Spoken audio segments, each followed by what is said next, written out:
Listen up, real estate investors, entrepreneurs, and agents. You're in the right place, unlocking the secrets to real estate investing and entrepreneurship. Welcome to the Titanium Vault, hosted by RJ Bates III. Here's RJ.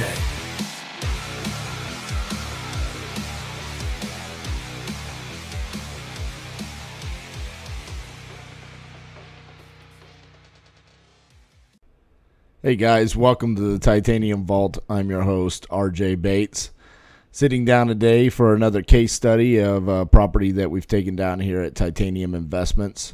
Before we go too far though, for those that are watching on video, yes, I do have a war wound on my forehead. The Titanium flag football team, we had our first game of the new season this past weekend, and unfortunately I got headbutted during a play. So I look like a true warrior over here with this nice little bruise right in the middle of my forehead. So, but that's not going to stop me from creating more video content for you guys. So I promised you guys that I would be creating more case studies of deals that we've done. Like I said, in the Vault, the Facebook group for the Titanium Vault and for Titanium Investments, I asked who would you guys like to have on here, and overwhelmingly case studies without guess was the winner. So we dropped one last Friday. I'm going to do these as kind of think of, deals that were fun and exciting, and or maybe even losses that can kind of give you guys a good direction on what you're trying to accomplish in your business, and just learn from either our success or our mistakes. So today we're going to talk about our first flip that we did in Hawaii.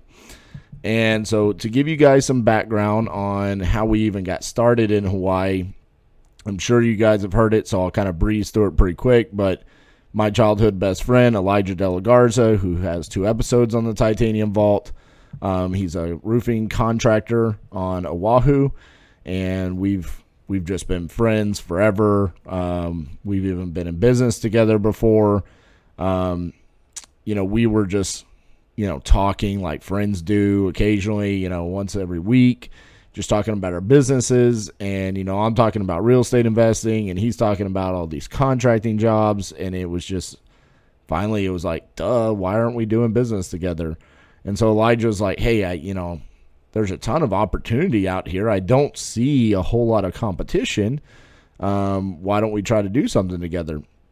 And so naturally, I was like a little bit nervous about it, because just from the small amount of knowledge that I had about Hawaii was that everything was expensive and a high price point. And so I wasn't sure if we were going to be able to find the right margins or ROI out there.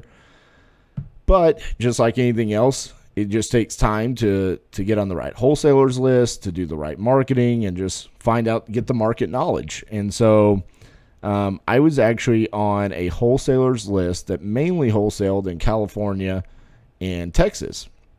And I don't actually do business in California, but just because they did some wholesale deals in Texas, they just put me on their list for all states. And they sent a deal to us in Hawaii. And what stood out to me right off the bat, I didn't know if it was a good deal or not, was the price point. They were selling it at $192,000, which is about as cheap as you could possibly get for a property in Hawaii, especially on Oahu. Big Island is more affordable, but on Oahu, $192,000 is a very affordable property. This was in Waianae. We'll call it our Water Street property because it was on Water Street. And, I reached out to Elijah, and this is on the far west side of the island, where he lives on the far east side of the island. So it was quite a drive. Some days about an hour and a half to 2 hours to get over there. But we identified that the ARV on this property was $335,000. Properties in Hawaii usually are smaller square footage, and the rehabs usually aren't that bad because, unless there's something just astronomically wrong, there's not HVACs or foundation problems or windows, things that can be really pricey in other markets. That's not really the case in Hawaii. So I think this property was right around 1,000 square feet. So we estimated the rehab. Elijah drove out there, walked it, took a look at it. We estimated the rehab to be $35,000. So with an ARV of $335,000, rehab of $35,000, and we're purchasing at $192. That included the assignment fee. I can't remember exactly how much the wholesaler made on this. I think it was like $10,000 or $12,000. But what did stand out to me about this property is that the wholesaler locked this property up from Hubzu. And the reason why that stood out to me is because now that became a source of properties for us, a place where we could find our own deals in Hawaii instead of having to go through the wholesaler.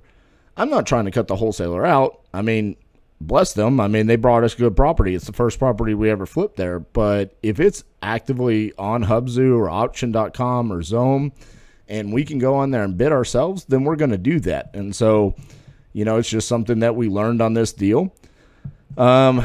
We contracted it. We put our non-refundable earnest money up. And then the next thing that we had to solve was finding a hard money lender. We weren't really set up to do business in Hawaii yet. This is our first deal, and we didn't have a hard money lender, and we didn't have the private money at the time that was willing to pay for the entire purchase price and the rehab without us actually proving the concept in Hawaii. So that took quite a bit of time. I think I ended up probably filling out 10 or 12 applications with different hard money lenders that were like, yeah, we do business in Hawaii, and then kind of flaked on us once it actually got down to the 11th hour. One of the other things that stood out to me was a lot of the local lenders did not want to give us very good terms. I think at one point in time, I had a hard money lender that wanted to charge 4 points, 14% interest for 60% of the purchase price and 0% of the rehab, which if you've ever taken out a hard money loan before, that is like some of the worst terms that I've ever heard of. And I was actually fearful, like, what if this is all that we can get in Hawaii? I mean, I didn't know any better.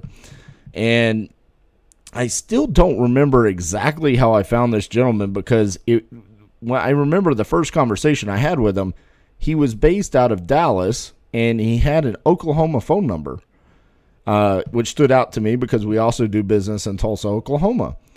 And he said, yeah, I'll do a loan in Hawaii. And I just remember, I mean, at this point in time, I've already gone through 10 or 12 applications, and all these people that are in California, Washington State, Hawaii, that makes sense for them to do business in Hawaii. I'm not having a whole lot of faith in this gentleman from Texas with an Oklahoma phone number that he's going to be able to loan on this project. It was funny because he was like, hey, I need help finding an appraiser to go out and do an appraisal. So we helped find the appraiser, went out, appraisal came back fine, and he actually closed the loan and gave us pretty decent terms. I think we only ended up paying like 2 points and 10% interest. The loan amount on it was $204,000. We had to bring cash to close was $26,708.62. We ended up borrowing that cash to close on this deal from my old high school football coach.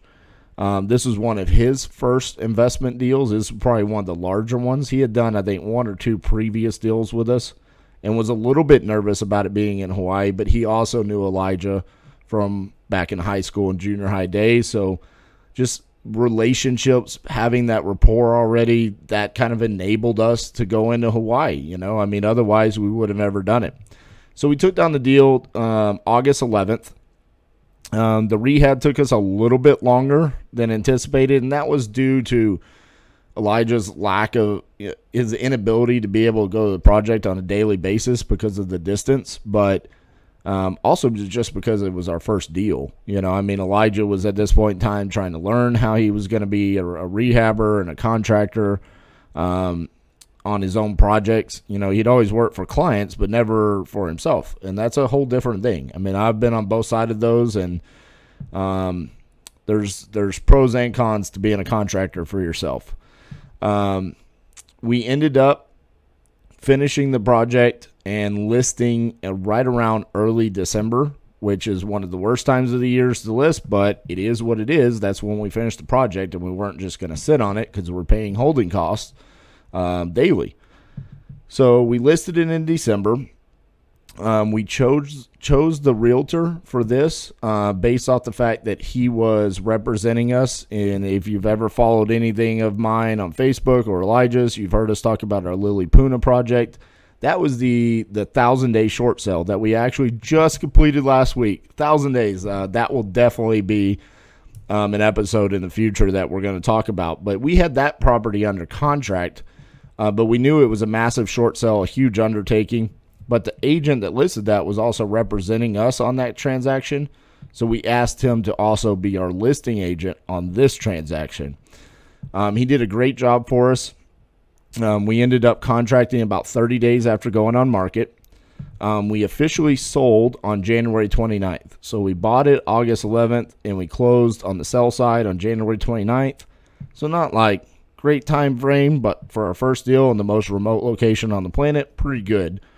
One of the funny stories about this deal, and part of the reason why I wanted to share this is because we originally listed for $335, and we weren't getting a whole lot of traction. Our agent was having open houses, and there weren't that many people that were showing up, and so we did a $10,000 price reduction at $325,000. And when we did that, we got a contract, we got an offer, we accepted it, and when the appraisal happened on this, it appraised for $335,000. Now, if you've ever heard me talk about this before, if you don't ask, the answer is always no. Here's a great example of this, and I would have never thought to do this, but our realtor went back to the buyer's agent and said, we originally listed for $335,000. We did a price reduction at $325,000. You guys offered $325,000, but it appraised for $335,000. Would you be willing to pay $335,000 because that's what this property is worth and that's what my clients actually wanted? He just asked, and they said yes. I've never had it happen before, although I've never had the gumption to ask either. I was blown away. We didn't ask our realtor to do that. He just did it, and he called us and he said, hey, I got you an additional $10,000 on this deal. We asked them to pay for what it appraised for, and they said okay. And so sign the amendment. It'll be coming over in your email.